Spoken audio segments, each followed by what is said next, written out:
kind of busy times geopolitically. We've seen Ukraine has failed at their, I'm losing count now, fourth or fifth counter spring-summer offensive. You want to give us the latest on what you're hearing out of there?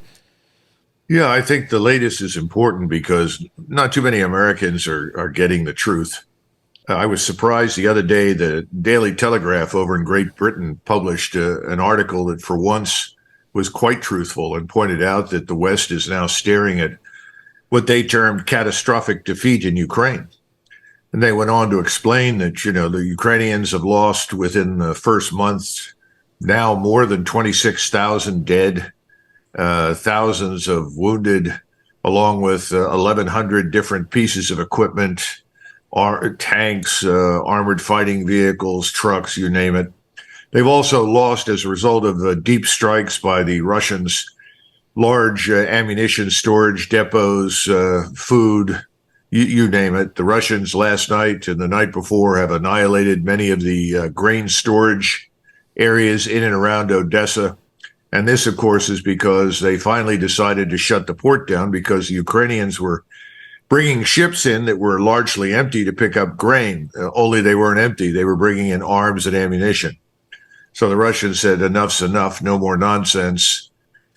And this is going to drive up the price of grain, obviously, largely for Europe, but not exclusively, because Ukrainians are going to have to export entirely overland into Poland and up to the Baltic. And there are problems with that because many European producers don't want their market flooded with cheap Ukrainian products, whether it's sow bellies or grain or anything else. But the point is that the war has taken a very nasty turn now. And I really think that Ukrainians are facing disintegration. Their army is in terrible condition. I just published an op-ed that included an excerpt from a report that was released in Kiev that talks about the mass desertions that are occurring now on the battlefield. Units are giving up because they can't even evacuate their wounded. And when a commander can't evacuate his wounded, he has a choice. He can sort of sit there and watch all of them die because he can't really move his force, or he can surrender. And many of them have said, look, I'm not going to stand around and watch all these people die for nothing. So they've surrendered to the Russians. And the Russians, of course, have been smart. They've always treated surrendering Ukrainian troops very, very well. They don't abuse them. They feed them, clothe them, send them to decent facilities where they can be kept until a prisoner exchange occurs. And so people are not afraid to surrender to the Russians. So I think the whole thing is disintegrating. And I think that's one of the reasons you saw Zelensky treated as a sort of the redheaded stepchild at the Vilnius summit. Sure. Mm-hmm. Yeah, it was really interesting to see the way he was almost publicly shunned by all the people who have been, stuffing his pockets for the last 2 years now. And it seemed like a lot of the major world leaders that attended the NATO summit got out ahead early, talking about how they weren't going to be admitted to. I mean, Lloyd Austin almost joked about it, like, oh, can't admit them to NATO now. It would trigger a war.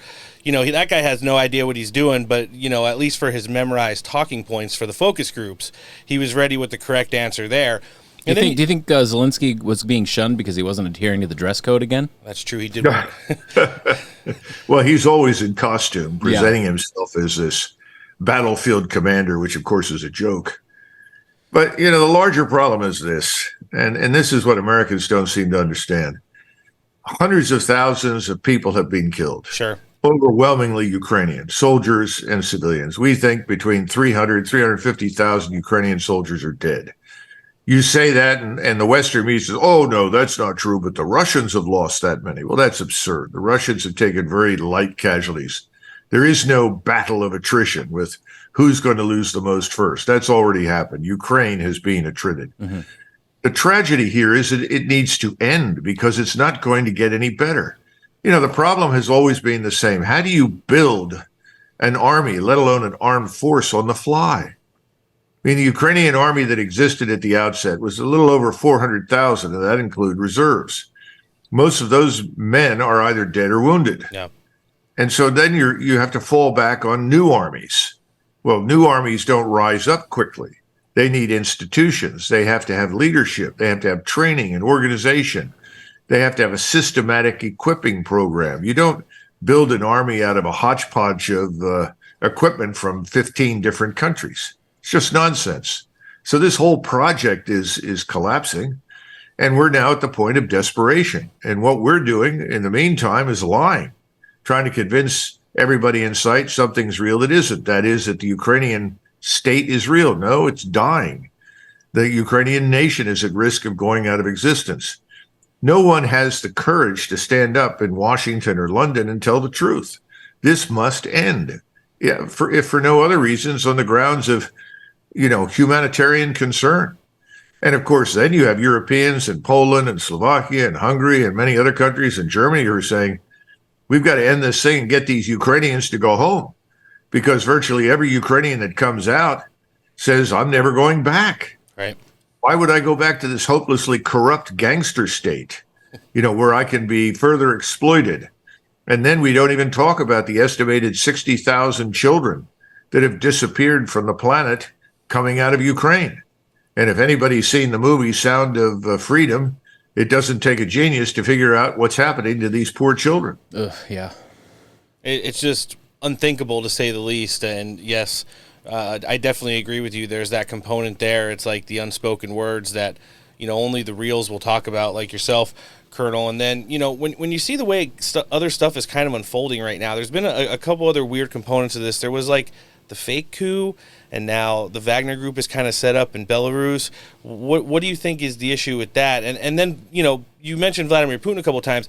He's really been posturing and saber rattling, especially the last 24 hours. He had a meeting with all of his government officials yesterday where he was talking about, Poland, maybe they shouldn't have some of the land that was gifted to them back in the day from Russia, and then started talking about how in years past, they did things to help break up different parts of Europe that they thought were historically and geographically not appropriate, like the Czech Republic and stuff like that. What do you think about those two things? Well, a couple of things. First of all, the Wagner Group, one of the reasons for Prigozhin's behavior was to save the Wagner organization from destruction. Gerasimov, the chief of staff, and Shoigu, the minister of defense, had been doing everything in their power to effectively liquidate Wagner. They're sick to death of Prigozhin. I don't think they appreciated some of the things that he said publicly, even though many of them were true.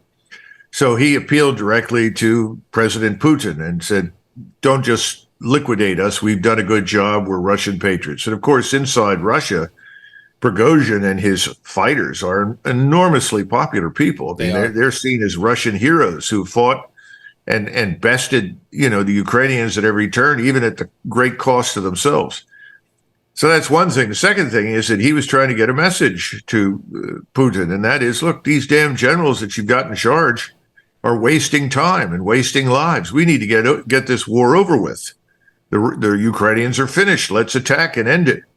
And I think that's what you're seeing now. You talk about meetings and saber rattling. I think the Russians now know that this thing called Ukraine is falling apart.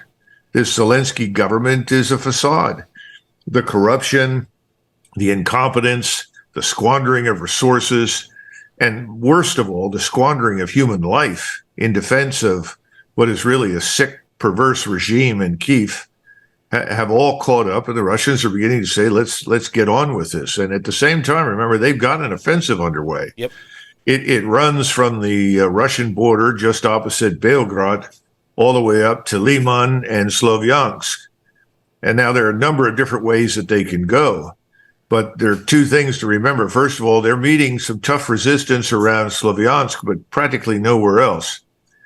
And the Russians are moving very deliberately because, again, they don't want to take unnecessary casualties. And they're happy when the Ukrainians surrender because they're not really interested in killing more Ukrainians. I mean, these are Slavic Orthodox Christians, much like themselves. Why do they want to kill them? This is something that eludes us here in the West. We don't get it. The other thing is that they're not far from Kharkiv, which is historically a Russian city. And like Odessa, it's been designated as one of those two major cities that the Russians will retake. So I anticipate that as they move their integrated air defenses forward, which eliminates any air threat and missile threat, and then secondly, as they adjust their strike systems linked to their overhead surveillance so that they can move everything forward and effectively blast out of existence anything that shows up in great numbers. As that happens, you're going to see them move further and further north and west. And eventually, I think you'll see them encircle Kharkov. I'd be surprised if that doesn't happen in August. And when it does, then I think the Russians will sit around Kharkov and wait for the last reserves of the Ukrainian military to attack them. And they'll annihilate them the way they've annihilated them in front of their defenses in southern Ukraine. And again, what do the Russians want? They want Ukraine, whatever remains of it, to be neutral. That's it. That's what they want. They don't want any foreign forces in it. They don't want NATO to have anything to do with it. That's it. If we'll accept that, we're on our way to a resolution of the conflict. And then secondly, they want all foreign forces, especially U.S., that are there, out of Ukraine. They want a suspension of the aid. Now, you do those three things, the Russians will show up within hours. You can have peace talks, and you're going to end up with some sort of arrangement. Many people in the West aren't going to like it because it's going to have to recognize de facto what the Russians hold, they keep. We need to end this war. Colonel, why is it so hard for the entirety of everyone that's involved with the government, the military-industrial complex, geopolitically, and all the offices of the embassies connected to the United States to go out and say the one thing that one man has said pretty much since this conflict started? It didn't need to happen, and it can end immediately, like you've also suggested. That's President Trump, who's kind of running away with the GOP nomination right now. He should be the nominee, unless some existential factors that we can't even fathom come into play here. And likely will be able to take back the White House in 2024. If that happens, do you think Donald Trump's long-standing relationship with Vladimir Putin and how they worked together to kind of keep themselves apart, if you know what I mean, combined with how Donald Trump kind of put his foot down for Zelensky in Ukraine, it seems like the rest of the world is already there with him right now after the last NATO summit, can resolve this relatively quickly? If Donald Trump sends a note to President Putin along the lines of what I just described, yes. But I think Donald Trump has a habit, and look, I'm a Trump supporter. There's nobody else out there. Let's be honest. There's no one else who can lead the nation out of the abyss that it is in at the moment, but Donald Trump. Now, I also think very highly of Bobby Kennedy. Robert F. Kennedy Jr. is, God bless him, a real Democrat. He's not a Marxist, anarchist nutcase, which is generally what we have on the left. Right. He's the real thing, which, of course, is why the left hates him. All you have to do is watch how he was treated in front of the House committee within the last couple of days and see how these Democrats attacked him relentlessly. If you look at those two men and you look at the support they command, I would say that Donald Trump should win the next election. The problem with that is election integrity. Right. And we don't need to spend a lot of time on it, but there's no reason to believe that the next round of elections will be any better or any more honest than what we've experienced in the past. This whole absentee ballot business is an opportunity for fraud. The mail-in ballot nonsense is fraud. I got a call from a friend in Las Vegas. This was on election day in 2020. And he was standing in the lobby of a big fancy hotel in Vegas. And he said the absentee ballots are all over the lobby. All you have to do is pick one up, fill it out, and shove it into the box. Come on, who are we kidding? That whole thing was a fraud. So if you can deal with that, then I think everything should work out. The problem is I don't know that we're really going to deal with that. That's the first thing. Second thing is, and I love Donald Trump, but he places too much emphasis on personal relationships. Right. The relations between great powers, great states, have very little to do with human relationships. If people that hate each other can come to agreements, provided the interests justify those agreements. Right now, we and the Russians, as Donald Trump pointed out repeatedly, have no reason to go to war. We have no serious differences that would justify armed conflict. That's the stupidity of this entire enterprise.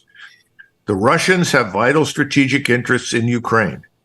We have vital strategic interests in Mexico. For us to insist that Russia go along with the transformation of Ukraine into a giant weapon aimed at Russia by us is insane. We would not tolerate that if that were the case in Mexico. Mm-hmm. So there has to be some understanding. I think Donald Trump understands that very well. I think Robert Kennedy does as well. So the interests to end this thing are real.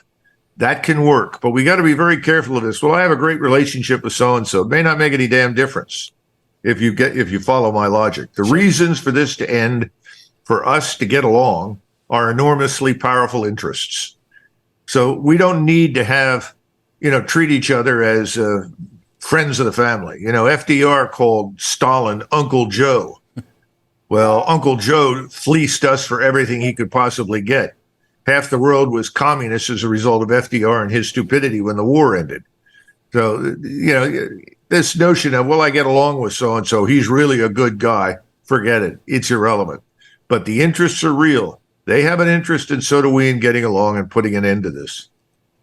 See if they could put something together moving forward and, hopefully get this conflict. Like you said, the only thing that's happening right now is millions of lives lost, trillions of dollars wasted.